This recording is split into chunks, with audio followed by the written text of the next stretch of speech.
Rhaenyra, do you want to go outside? Should we go? Yeah, let's go!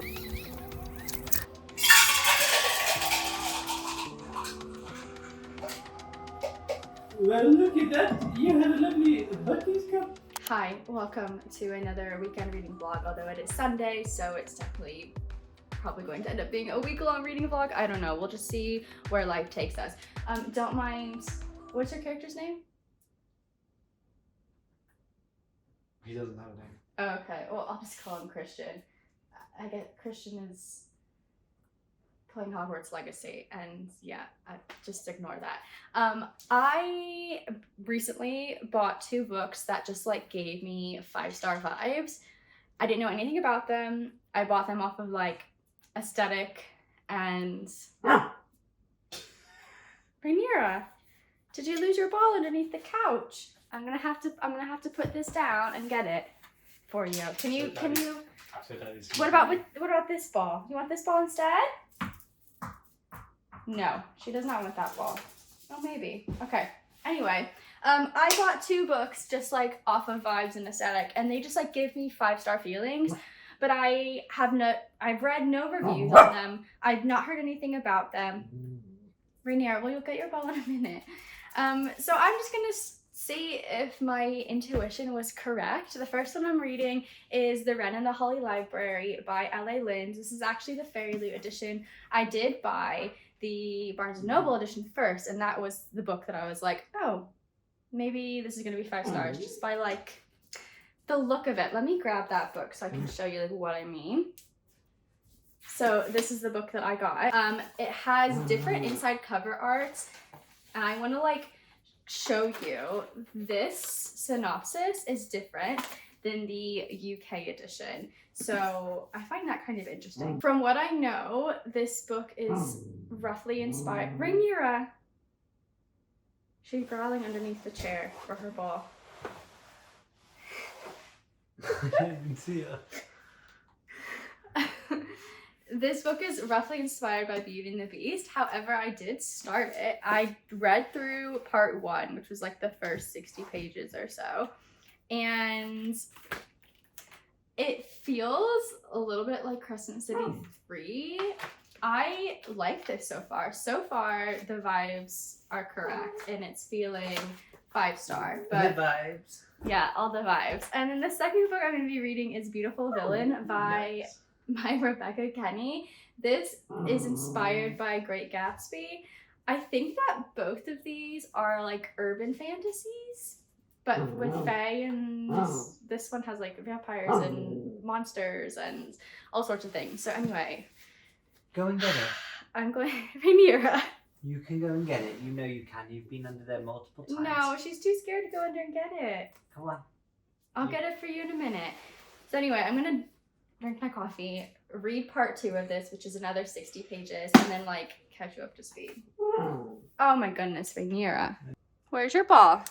It's gone underneath here. Should I get you the ball? Okay.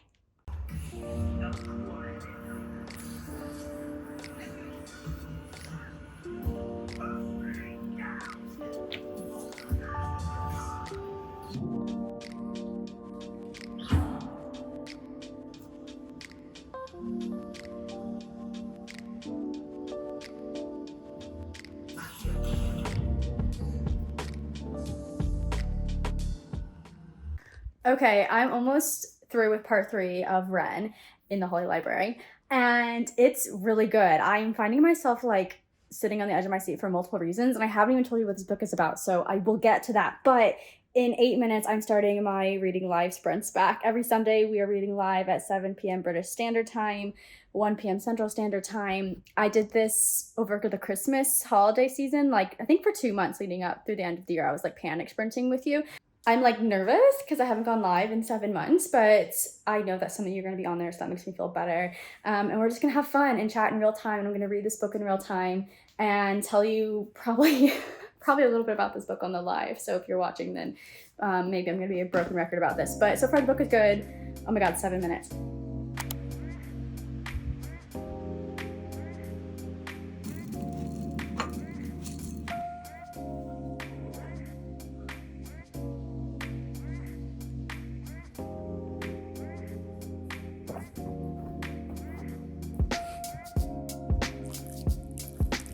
Okay. Hi. It is the next morning and I am fresh out of bed. I'm tired, but I'm having a cup of tea this morning and I am making my way through. I'm on chapter 40 right now, page 247. This is a very good book. I feel like it's hard to explain and my brain is like not ready to talk about it yet. But right now, I feel like it's sitting at like a 4-star. When I was reading it during my live, I was like definitely in the 5-star realm right now. But like a couple of things aren't quite, but I don't know. It might change.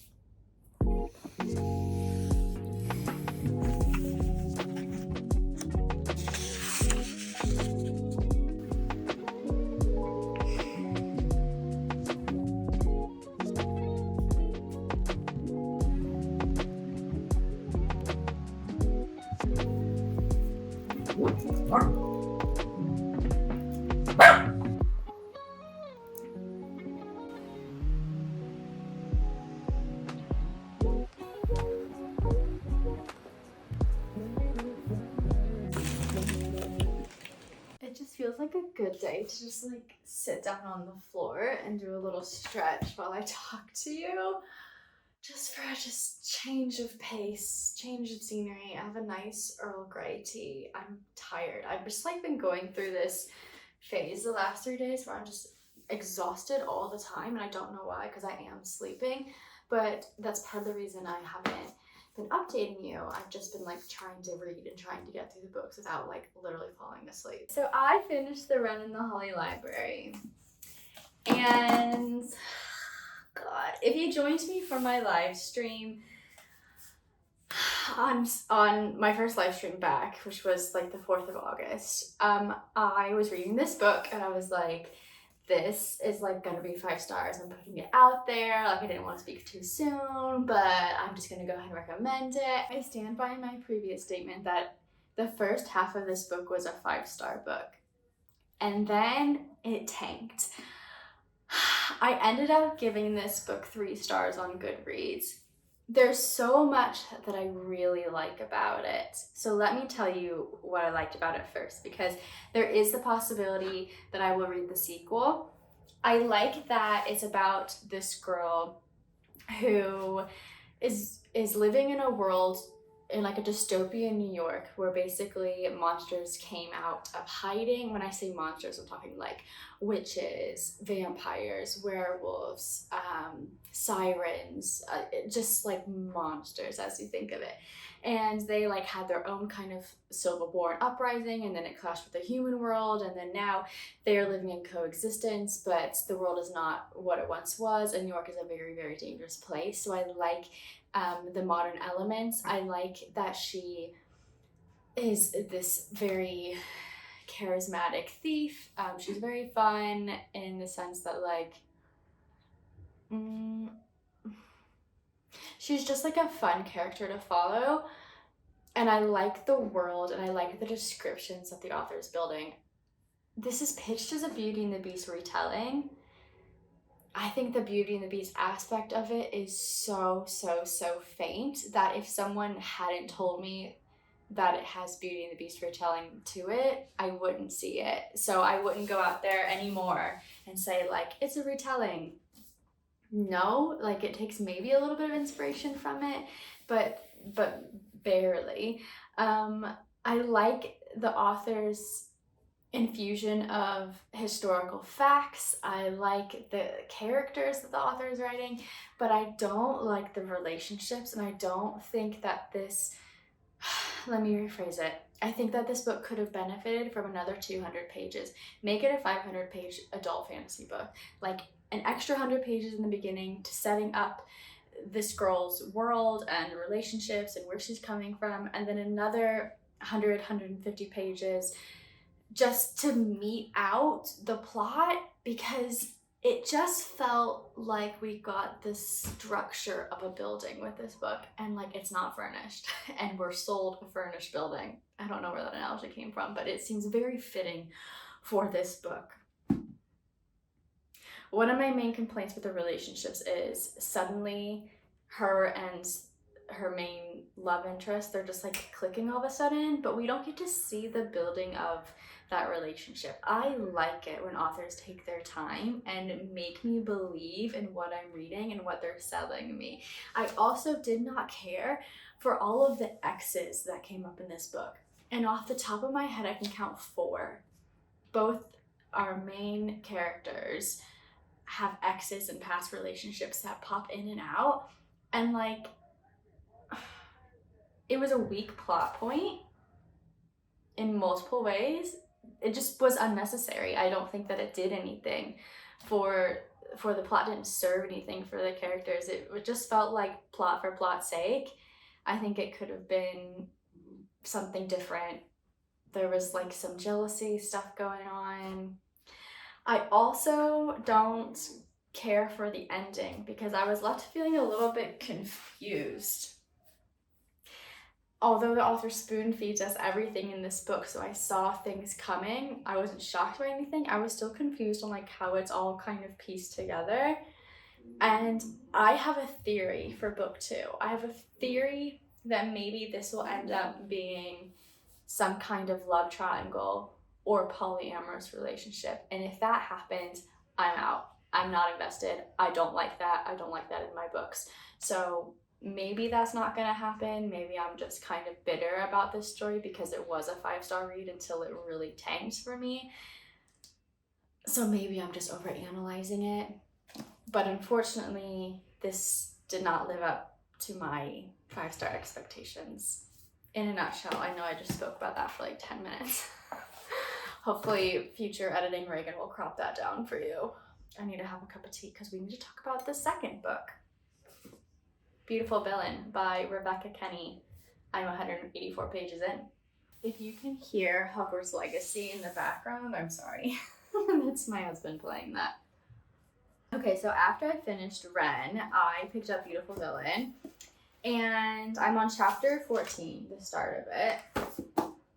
All I know about this book is that it's a Great Gatsby retelling, and it's with like vampires because that's what the back is giving us. It's a fun book.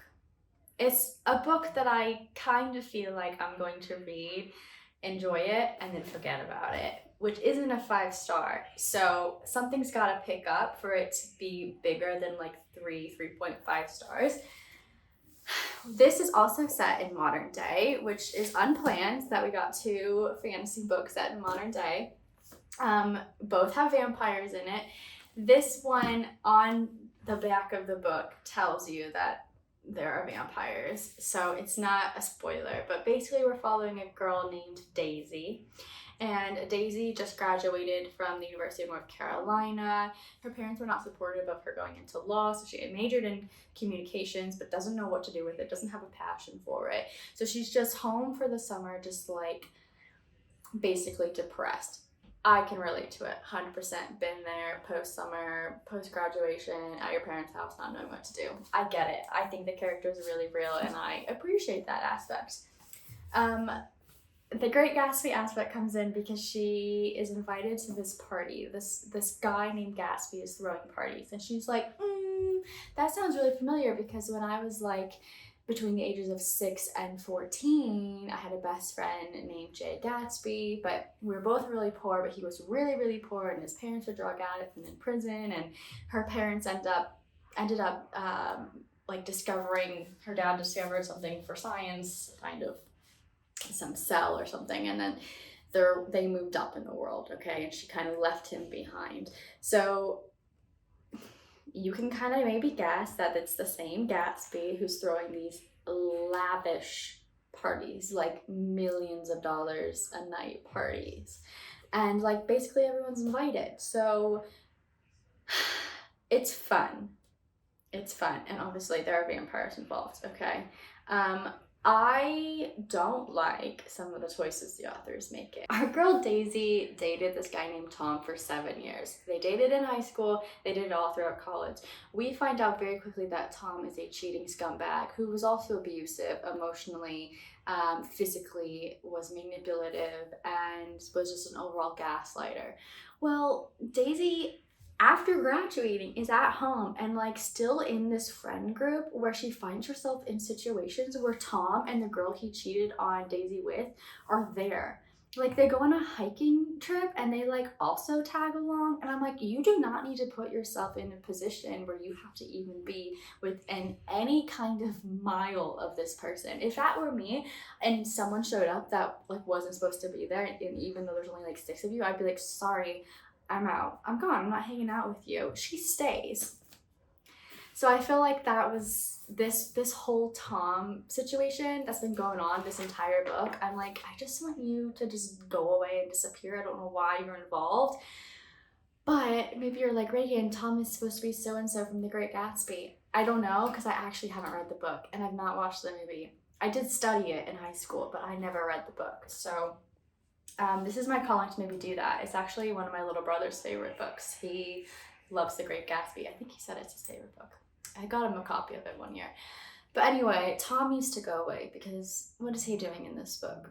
And Daisy, you're 23 years old. Like, you don't need to be with this man. You don't need to hang out with this man. I want to say something that's spoilery. So skip to the timestamp above if you don't want to hear it, and we'll get back to the non-spoiler reading blog. I'll give you a couple more seconds. Okay, I'm going to talk about it now. Very briefly, Daisy and Gatsby are like reconnecting, and he's like moved to this town for her, throwing these parties for her. She's like, oh my gosh, like you don't need to do all this, blah blah. I'm just a normal girl who likes pizza and hoodies and iced cappuccinos. And I'm like, same, but also would also love all the big parties, but whatever. Gatsby's like, I want to take you on some dates, and she's like, we hung out our whole lives, we don't need to go on dates. He's like, yeah, I want to take you on some dates. She's like, okay, meet me at this waterfall because our mutual friend is gonna do some like trick shots for her TikTok. He's like, okay, cool, we'll go on a date. Also, Tom and this girl are there, right? They end up in this little group date with multiple people at the waterfall, and the little brother who's 15 of the girl who Tom cheated on Daisy with is there tagging along too. The kid is on page for maybe on page. Yeah, he is. He's on page for like maybe one page. And he falls climbing up a rock and he dies. He hits his head and he dies. He snaps his neck. Okay. I was a little thrown off about the minor dying. And then the next day, when some stuff has kind of been wrapped up with that, Daisy's like, oh, this is my boyfriend, Jay Gatsby. And he's like, boyfriend? She's like, yeah. I'm like, oh, okay, so you did go on the dates, right? So you went on one date where a child died, and now you're boyfriend and girlfriend. I guess it makes sense. I'm not selling this book very well, but they're about to go into a sex dungeon. I'm gonna find out what's happening. If I go another like 50 pages or so and I'm like, I can't do it anymore, then I will DNF it, but it's not bad enough to DNF. It's just kind of happening. Okay. Chapter 16. I'm done with it, guys. Sorry, I can't continue on with this video any longer. It's just not a good book. It's fine for what it is, but it's not great. I've just skimmed the rest of it. I don't have much left, honestly. Like, this is how much I have left. So this back bit is a whole bonus feature, an epilogue, an extra chapter set in the 1920s rather than modern day. And then there's a sneak peek of another book called Charming Devil, which I believe is a retelling of The Picture of Dorian Gray. So I like that she's... Oh, hi, Rainier. Are you coming in to say hello? Hi. Come on up. Hello. So I like that the author's taking classics and making it her own thing, but it's a DNF. So that means that I was unsuccessful in the challenge of this video. It's okay, not every book can be a winner. That's really all I have to say. I do think it would be fun to try this again, like purposefully go to a bookstore and be like, okay, I'm gonna buy 2 or 3 books just based on vibes, aesthetic, and just be like, this is a 5-star read, and find a 5-star book. That's what we're gonna do. Anyway, I have nothing else to say except the next book I'm going to read, I also think is 5 stars, but I'm gonna do it for another video. I'm gonna read new releases because I have several on my shelf, and I'm just gonna read for a week just new releases. And the first one is by Tosana Odette. It's called A Rivalry of Hearts, and hopefully in that video I'll tell you it's 5 stars because I love Tosana Odette's writing. So hopefully we'll have a better time this week. I'm gonna start that book now. Started the new week, new book, fresh.